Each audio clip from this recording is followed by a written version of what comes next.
ஜனவரி 13ஆம் நாள் வாக்கு. இன்றைக்கு இறைவேண்டல் என்கின்ற தலைப்பில் நாம் சிந்திக்கலாம். இன்றைய முதல் வாசகத்தில் அண்ணா ஆலயத்திற்கு வருகிறார்.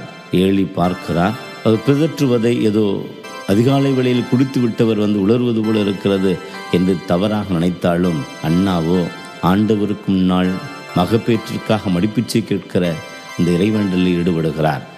அதே போல அன்றைய நற்செய்தியில் இயேசு அவருடைய சீடர்கள் கப்பர்நாகமுக்கு சென்றபோது அங்கே தீய ஆவி பீடித்திருந்த ஒருவர் இயேசுவை பார்த்து அந்த ஆவி அவரிடமிருந்து அகன்று விட வேண்டும் என்று சொல்லுகிற அந்த எண்ணம் இருந்தாலும் தீய ஆவி அழுத்துகிறது, மீண்டும் மீண்டும் உள்ளே இருப்பதற்காக போராடுகிறது. ஆனால் இயேசுவோ இவரை விட்டு அகன்று போ என்று சொல்லி அதிகாரம் கொண்டு வாயை மூடு என அகற்றுகிறார்.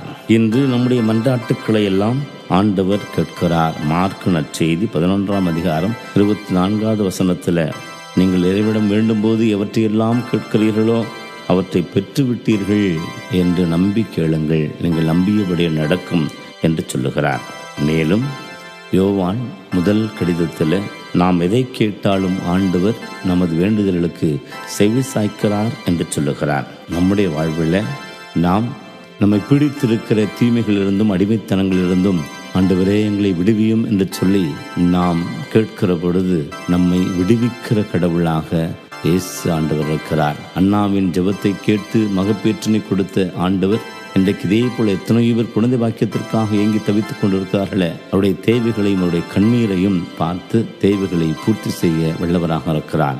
வெறும் இது வேண்டும் அது வேண்டும் என்கிற கேட்கிற அந்த மனம் இல்லாமல் அடுத்தவர்களுக்காக பரிந்துரை ஜெபம் செய்வதிலும், மேலும் அவர் இறையாற்றின் பிள்ளைகளாக இந்த மண்ணில் விடுதலை பணியை செய்ய நமக்கு ஆற்றல் தர வேண்டும் என்று சொல்லியும் நாம் மன்றாடிச்சு வைப்போம். ஆண்டவரே, எங்கள் குரலுக்கு செவி கொடுத்து உமது வல்லமையால் இயக்கும் ஆற்றலால் நாங்கள் ஒவ்வொருவரும் பலம் பெற்றிட எங்களுக்கு வரம் தாரும். ஆமென்.